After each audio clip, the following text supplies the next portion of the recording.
The slight vibration of my phone against the conference table sent an electric current through my veins. One glance at the screen, and the world around me shifted. Emergency meeting tomorrow 9 a.m. Wilson Ventures representatives requesting merger discussion re-out Williams Manufacturing. Urgent response needed. My glass of champagne froze halfway to my lips as realization crashed over me. After a decade of shadows, tomorrow they would finally see me. Not as the insignificant secretary they'd dismissed, but as the CEO who had systematically dismantled their predatory business practices. "Everything all right, dear?" Aunt Rachel's voice dripped with practiced concern, though her eyes held nothing but condescension as she surveyed my simple black dress, the armor I'd carefully chosen to remain invisible at yet another suffocating Wilson family reunion. "My name is Natalie. I'm 35 and the hidden CEO of a billion-dollar consulting firm. This is the story of how I transformed from family disappointment to their worst nightmare." "Perfect, actually," I replied, unable to fully suppress the smile forming at the corners of my mouth. "Early meeting tomorrow, nothing important." "Oh, taking notes for someone important?" My cousin Trevor's smirk was as expensive as his tailored suit, fresh from making partner at his father's law firm. "You know, I could still get you a real job, something with actual career potential."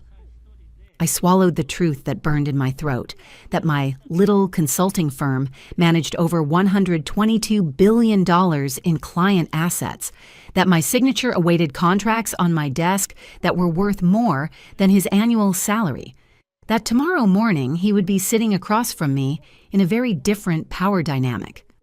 "I'm happy where I am, thanks," I said, the practiced response of a decade. "Happy?" Aunt Rachel's laugh could have shattered crystal. "Darling, you're wasting your potential. Your cousins are all executives, partners, real business people, and you're still pushing paper for someone else." If only they knew that someone else was me.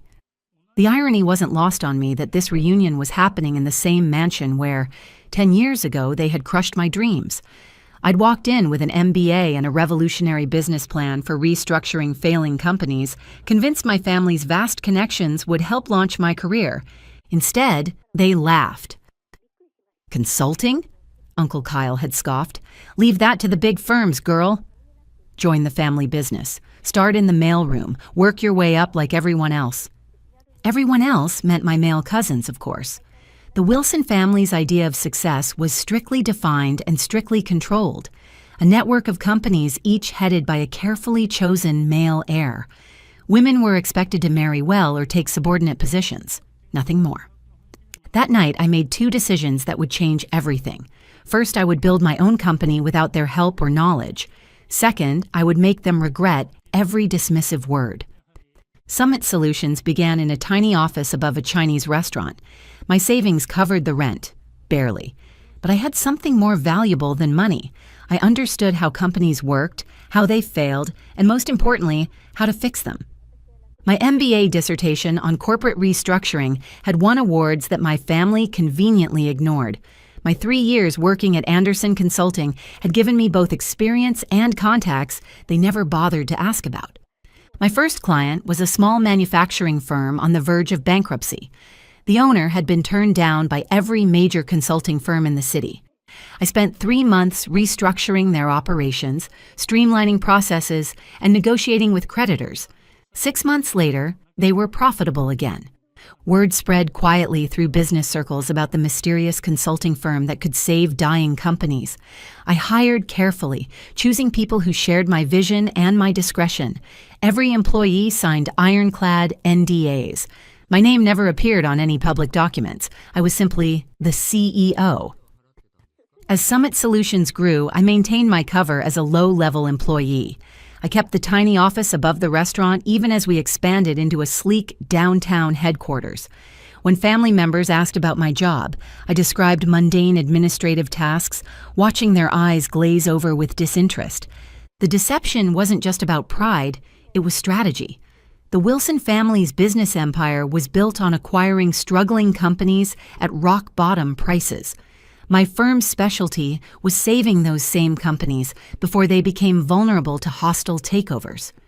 We worked in the shadows, quietly thwarting my family's predatory practices while building our own success. My position as the insignificant secretary actually gave me unprecedented access to family business discussions. At every reunion, holiday dinner, and family event, they spoke freely about upcoming acquisitions and business strategies, never thinking I was paying attention or would understand their tactics. I developed a network of industry insiders who fed me information about Wilson Ventures' targets, giving Summit the time to intervene. Now, 10 years later, Summit Solutions was one of the most influential consulting firms in the industry. We had offices in 12 cities, a client list that included Fortune 500 companies, and a reputation for turning failing businesses into success stories. And not one of my smirking relatives had any idea. "More champagne, dear." Aunt Rachel's voice yanked me back to the present. "Though perhaps you should stick to water. I imagine your salary doesn't leave much room for expensive tastes." I accepted the champagne with a practiced smile. "Thank you, Aunt Rachel. How's Uncle Kyle's new acquisition going? Williams Manufacturing, wasn't it?" Her smile faltered slightly. "There have been some complications. Nothing Kyle can't handle, of course." What she didn't know was that those complications were my doing. Williams Manufacturing had been a target of my uncle's hostile takeover attempt. They'd reached out to Summit Solutions 3 months ago, desperate for help. Now they were implementing our restructuring plan. Their stock price was rising, and Uncle Kyle's attempt to seize control was falling apart. "I heard they hired some consulting firm," Trevor added, rolling his eyes. "Probably throwing good money after bad. Those consultants are all the same. Big promises, no results." I hid another smile. Summit Solutions' fee for saving Williams Manufacturing was more than Trevor would make in 5 years at his father's firm. "Oh? Which firm?" "Summit something." He waved dismissively. "Nobody important. Dad says their CEO won't even show their face. Probably some trust fund kid playing at business." I finished my champagne, already planning what I would wear to tomorrow's meeting, something exactly like what I was already in their minds, invisible until I chose to be seen. The next morning, I stood in my private elevator ascending to Summit Solutions' executive floor. Gone was the simple black dress from last night's reunion. Today, I wore a tailored Armani suit in deep navy, a power color for a power move. My assistant Mia waited at the elevator doors with a tablet and knowing smile. "The Wilson Ventures team arrived early," she reported as we walked. "Your uncle seems particularly anxious to meet Summit's CEO." "I'm sure he is." I checked my reflection in a glass wall. "Perfect. Are they in the main conference room?" "Yes, along with Mr. Harrison from Williams Manufacturing." Mia's eyes sparkled with anticipation. "Your cousin Trevor is there too. Apparently, he insisted on handling the legal aspects personally." I smiled, remembering Trevor's condescending offer of a real job just yesterday. Who else from the family? "Your Aunt Rachel came as moral support, though she's not officially part of the meeting. And your cousin Peter, he's representing Wilson Ventures' finance department." A perfect audience, I checked my watch. 8:57 a.m. Have they been offered coffee? "Your aunt complained that there was no one to serve it." Mia's grin widened. "I told them the administrative assistant would be in shortly." I almost laughed. For 10 years, I'd played the role of invisible support staff whenever family members visited the office. They never looked closely at the quiet woman who brought their coffee or took their coats. It had been the perfect cover. "Give me 2 minutes," I said. "Then bring in the contracts." I could hear voices through the conference room's heavy doors. My uncle's authoritative tone, Aunt Rachel's sharp laugh, Trevor's smug commentary. Taking a deep breath, I pushed the doors open. The conversation stopped abruptly. My uncle sat at one end of the long table, apparently having assumed the power position. Trevor and Peter flanked him, both in expensive suits that screamed family money. Aunt Rachel perched nearby, examining her manicure with practiced disinterest. Mr. Harrison from Williams Manufacturing sat alone on the other side, looking uncomfortable. Finally, Aunt Rachel sighed. "We've been waiting for coffee for—" She stopped, really looking at me for the first time. "Natalie, what are you wearing? And why aren't you carrying coffee?" I walked calmly to the head of the table, the seat directly opposite Uncle Kyle. I don't serve coffee anymore, Aunt Rachel. In fact, I never really did. What is this? Uncle Kyle demanded. Where is Summit's CEO? We were promised a meeting with the actual decision maker. You have been. I sat down, enjoying the confusion on their faces. I am the CEO of Summit Solutions. I have been since I founded the company 10 years ago. The silence that followed was deafening. Trevor's mouth opened and closed like a fish out of water. Peter dropped his pen. Aunt Rachel's perfectly maintained composure cracked. Uncle Kyle recovered first, his face reddening. This is absurd. You're a secretary. No, I said calmly. That was a cover. A very effective one, apparently, since none of you ever looked past it. You were so convinced I couldn't be successful that you never noticed I already was. Mia chose that moment to enter with a stack of contracts. She distributed them efficiently, then took her place standing behind my chair. These documents, I continued, outline the terms under which Summit Solutions will consider approving the merger between Wilson Ventures and Williams Manufacturing. Consider approving? Trevor sputtered. You can't be serious. This is a joke, right? Some kind of elaborate prank? I pulled out my phone and projected Summit's latest financial statements onto the wall screen. Summit Solutions currently manages over $122 billion in client assets. We have a 94% success rate in corporate restructuring, and our approval is required for any major changes to Williams Manufacturing's business structure. I smiled at my stunned relatives. Does that look like a joke to you? This is impossible, Aunt Rachel whispered. You're nothing. You've always been nothing. That's exactly what you were meant to think. I turned to Mr. Harrison. Would you like to explain to my family why you chose Summit Solutions over Wilson Ventures' original offer? Mr. Harrison straightened in his chair. Summit's reputation is unparalleled. When Wilson Ventures attempted their hostile takeover, Summit's restructuring plan saved our company. We've increased profits by 47% since implementing their strategies. Restructuring plan?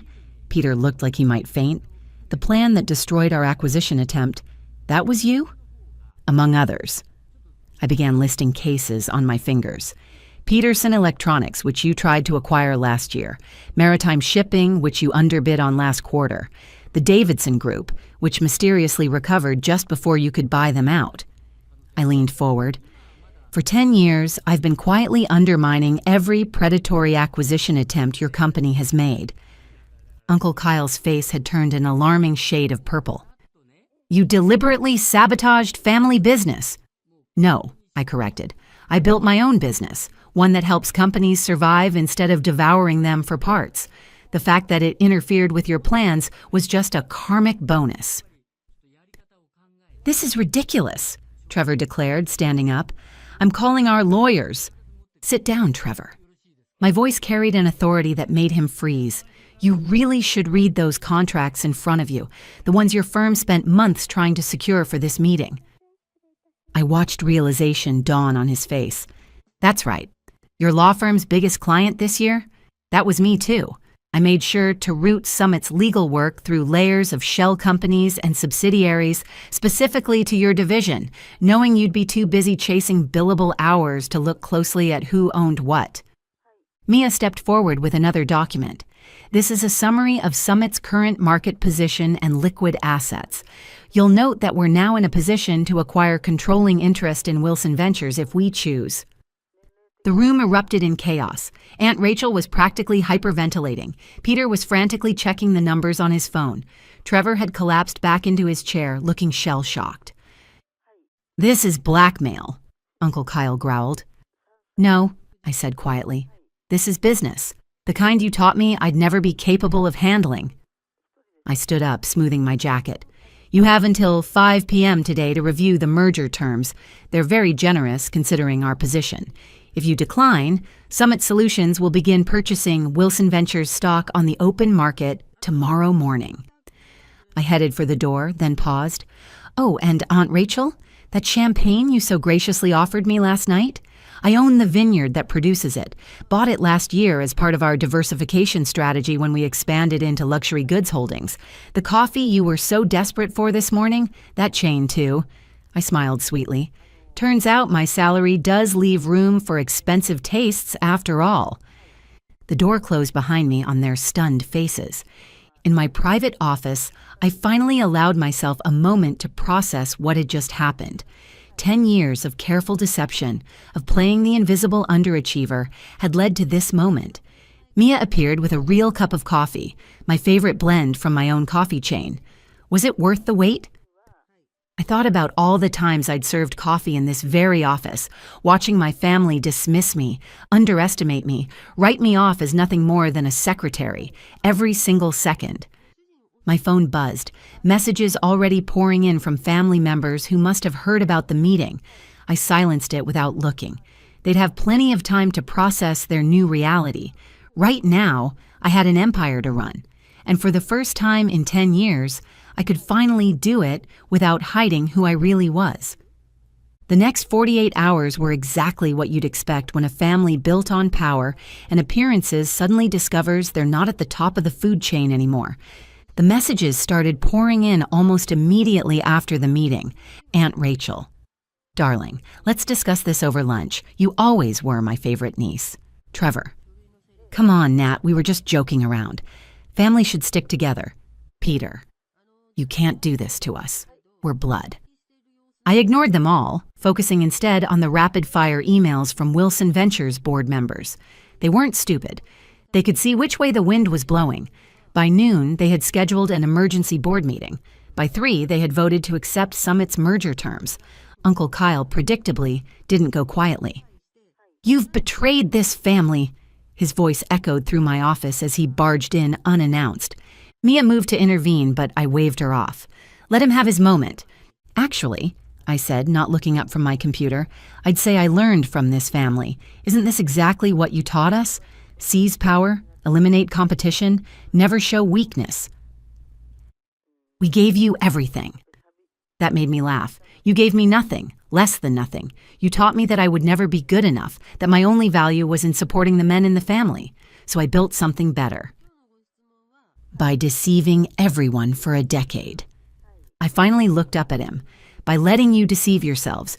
You saw exactly what you expected to see, a quiet, unambitious woman who knew her place. That was your mistake, not mine." The fight seemed to drain out of him suddenly. He sank into one of my visitor chairs, looking older than I'd ever seen him.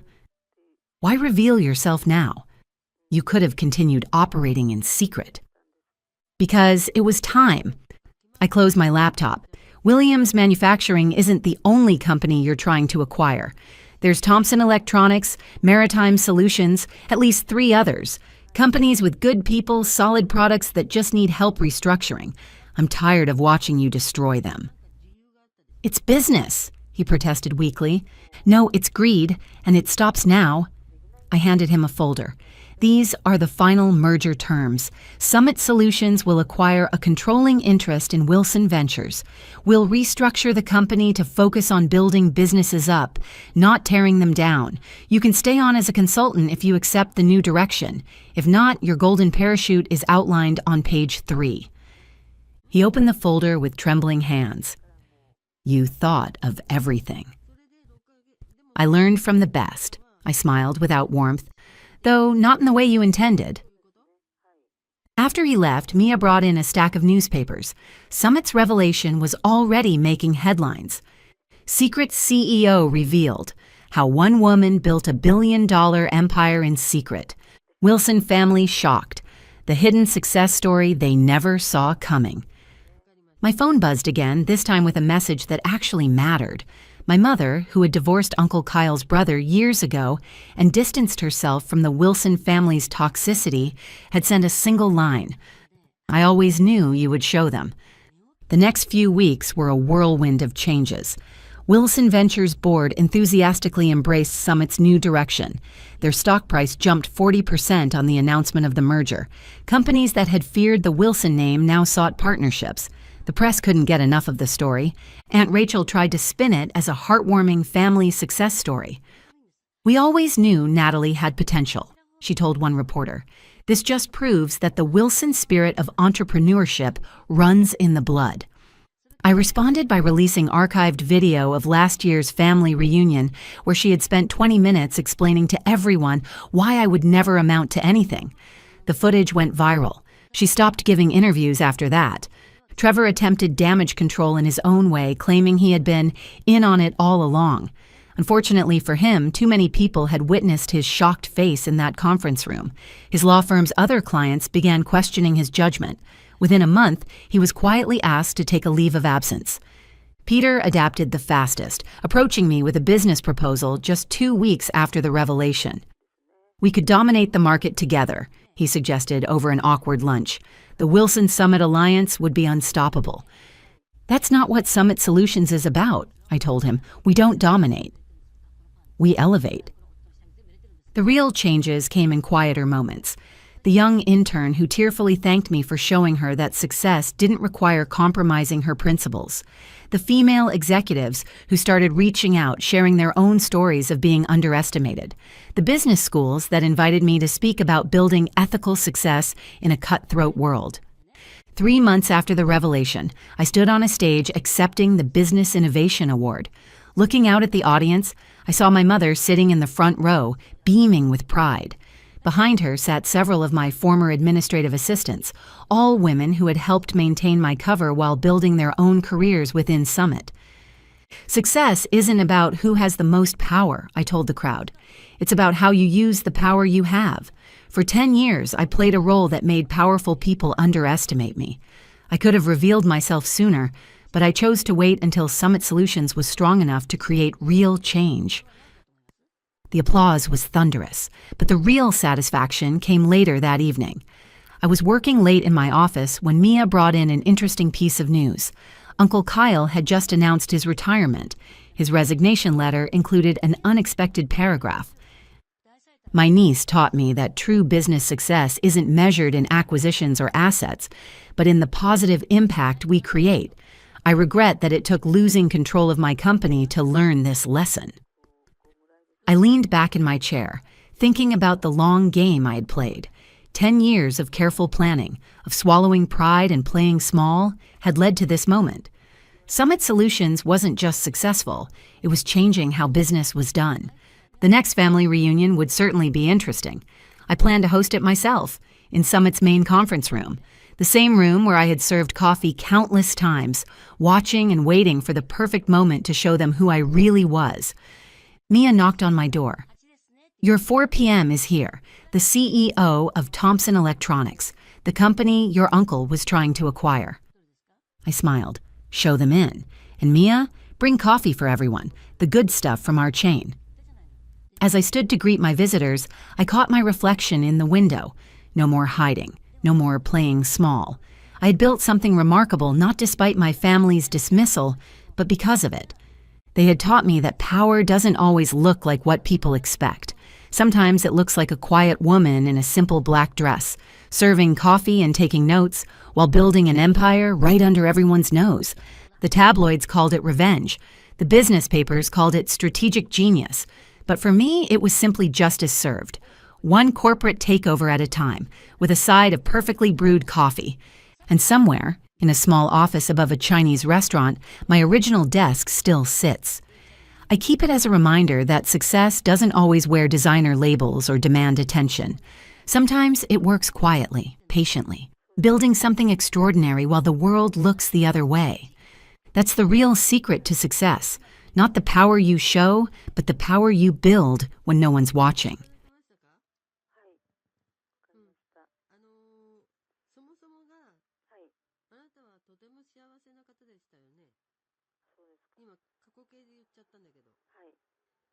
The sickening crack echoed through the living room as my hand caught in the door.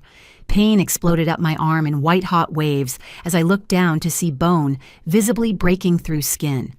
The room tilted sideways while my brother Garrett leaned against the door frame, his eyes gleaming with satisfaction.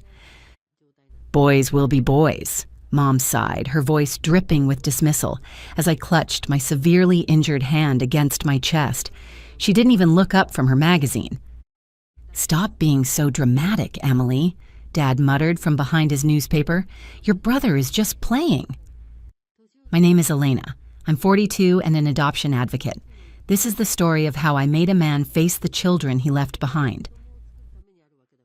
"I think it's broken," I managed through gritted teeth, fighting the bile rising in my throat.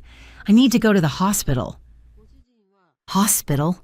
Dad scoffed, finally glancing over his newspaper.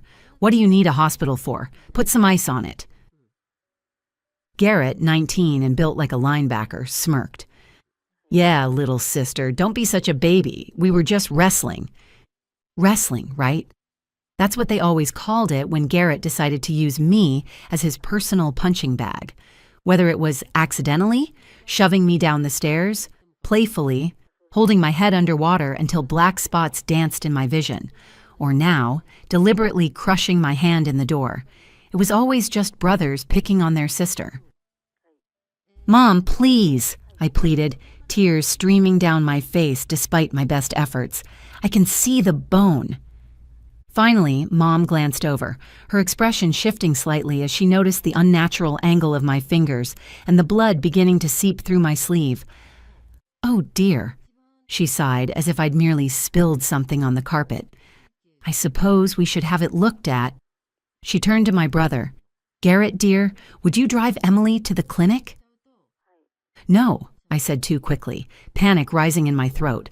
The last time Garrett drove me anywhere after hurting me, he'd made 2 accidental sudden stops that slammed my already injured body into the dashboard. "I'll call an Uber." "Don't be ridiculous." Dad finally set down his paper. "Your brother offered to drive you.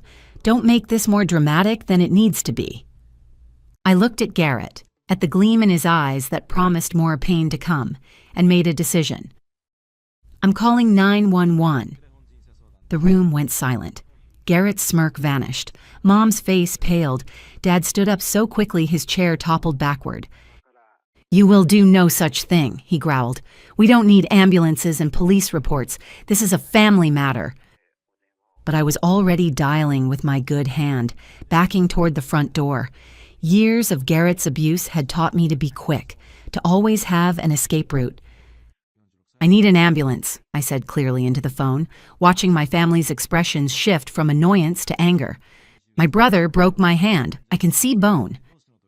Mom lunged for the phone, but I dodged, years of practice making me nimble despite the pain. "She's confused," she called out loudly. "It was an accident. We don't need—" "The address is 1542 Oak Street," I continued, my voice steady even as Garrett took a menacing step toward me. "Please hurry. I don't feel safe." Those last words changed everything. Mom stopped trying to grab the phone, her face frozen in horror. Dad's anger morphed into fear. Garrett, for the first time I could remember, looked uncertain. The dispatcher assured me help was on the way and told me to stay on the line. I did, backing out onto the front porch where neighbors could see me. My family followed but kept their distance, suddenly aware of the eyes watching from nearby houses. "Peter," Mom's voice was honey-sweet now, the way it got when she was trying to manage a situation. "Sweetheart, you're overreacting. We can drive you to the doctor. There's no need for all this fuss." But I could hear the sirens approaching, and for the first time in years, I felt something other than fear and resignation. I felt powerful. The ambulance arrived first, followed closely by a police car. The paramedics took one look at my hand and immediately began treatment. The officer started asking questions, and that's when I saw real fear in my parents' eyes. "It was an accident," Mom repeated, but her voice wavered. "Boys playing, you know how brothers are." The paramedic gently wrapped my hand, his expression grim. "This isn't from playing," he said quietly. "This was done with significant force." As they loaded me into the ambulance, I heard the officer asking Garrett to explain exactly how my hand ended up in the door. For once, my brother had no smooth answer, no easy lie to tell. "We'll meet you at the hospital," Mom called out, her voice tinged with desperation. But the paramedic was already closing the ambulance doors, and for the first time in my life, I was beyond their reach. What I didn't know then was that this was just the beginning. The ER doctor would take one look at my x-rays, review my medical history, and make a phone call that would shatter my family's carefully constructed facade forever. The emergency room buzzed with activity, but Dr. Sarah Miller's focus was entirely on my x-rays, her expression growing darker with each image she examined. She'd been quiet for several minutes, occasionally glancing between the scans and my medical file with increasing concern. "Emily," she said finally, her voice gentle but firm, "I need you to be honest with me. These x-rays show multiple healed fractures. Your medical history notes frequent accidents, 6 in the past year alone. This isn't normal." I stared at my bandaged hand, avoiding her eyes. Years of cover stories and excuses bubbled up automatically, but something stopped me. Maybe it was the pain medication making me brave, or maybe I was just tired of lying. "My brother," I said quietly. "Garrett likes to hurt me, has since we were kids." Dr. Miller nodded as if confirming something she'd already suspected. "And your parents?" "They say he's just playing, that I'm too sensitive, that it's normal brother stuff." The words felt bitter in my mouth. She pulled up more images on her screen. "Peter, look at this." She pointed to various spots on the x-rays. "These are defensive fractures. These are impact injuries. And this," she indicated my current injury. "This was done with deliberate force. None of this is normal brother stuff." Before she could say more, I heard my mother's voice in the hallway, that familiar, sugary tone she used when trying to charm authority figures. "We're his parents. Of course we can see him. It was just a little accident." Dr. Miller's expression hardened. "Excuse me for a moment," she said, stepping out into the hallway and closing the door behind her. Through the window, I could see her confronting my parents, her body language firm as she blocked their entry. "I've contacted Child Protective Services," I heard her say clearly. "Given the pattern of injuries in Peter's statement, I'm legally obligated to report this." "CPS." My mother's voice rose sharply. "This is ridiculous. We're good parents. Tell her, Emily." But Dr. Miller didn't move from the doorway. "Mr. and Mrs. Powell, your daughter has multiple documented injuries consistent with ongoing physical abuse. Until CPS arrives and evaluates the situation, I cannot allow you unsupervised contact." "This is outrageous," my father's voice boomed. "We'll have your license for this." "Go ahead, doctor," Miller replied calmly. "File a complaint. But first explain to me why your 17-year-old daughter has more healed fractures than most elderly trauma patients." The silence that followed was deafening. "Where's Garrett?" I asked suddenly, realizing my brother wasn't with them. "The police are questioning him," Mom said, her voice shaking. "Emily, please tell them this is all a misunderstanding. Your brother loves you. We love you." But Dr. Miller had already pulled out her phone, showing them something that made both my parents step back. "These are progression photos of Peter's injuries over the past year. The hospital's new electronic system flags repeated injury patterns, which automatically compiled these images from his previous visits. The pattern is clear. The only misunderstanding here is your belief that this could continue without consequences." A new voice joined the conversation, firm, professional, introducing herself as Andrea Torres from CPS. I watched through the window as my parents' faces cycled through emotions: anger, fear, finally settling on desperate pleading. "We didn't know," Mom insisted. "We thought they were just playing. Boys' roughhouse. It's normal." "Mrs. Powell," Miss Torres's voice was steel wrapped in silk. "There's nothing normal about multiple fractures, concussions, and what appears to be systematic abuse disguised as sibling rivalry.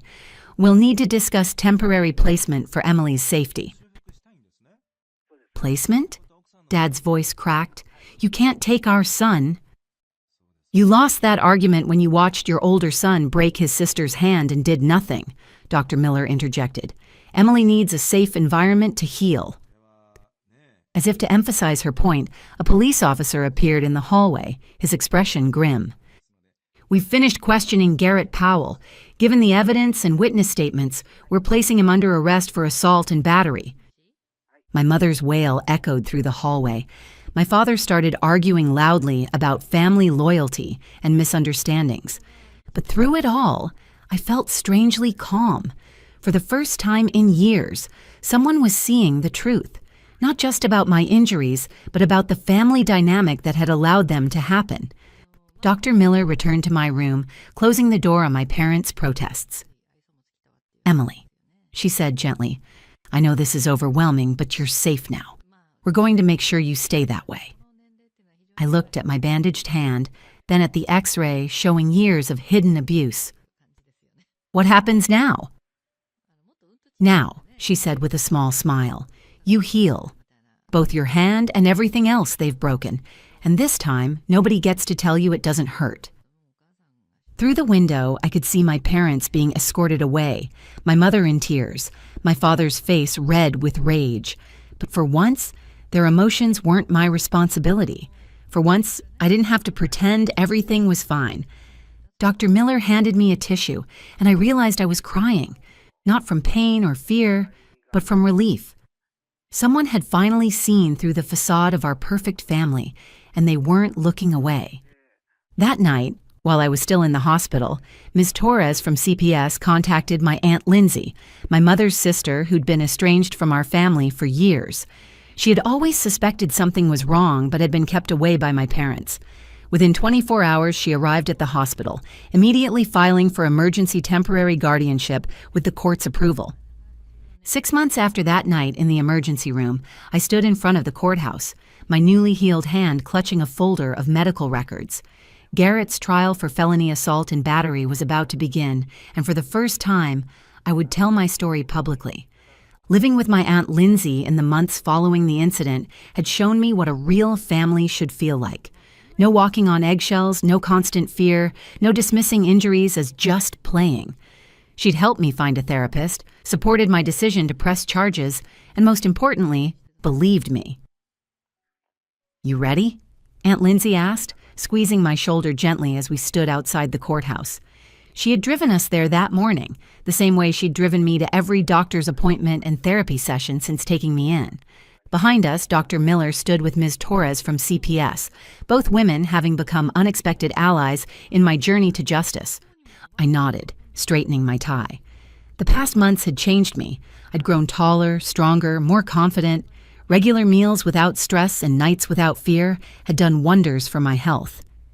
Inside the courtroom, I saw my parents sitting behind Garrett. Mom was dabbing her eyes with a tissue, playing the role of the distraught mother perfectly. Dad sat rigid, his jaw clenched. Garrett, in his carefully pressed suit, looked nothing like the brother who had terrorized me for years.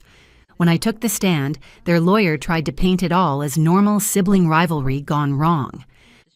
"Isn't it true that brothers often roughhouse?" he asked, his tone condescending. I met his gaze steadily. "Roughhousing doesn't result in multiple fractures, sir. Roughhousing doesn't send someone to the emergency room repeatedly. What my brother did was calculated abuse, and my parents enabled it."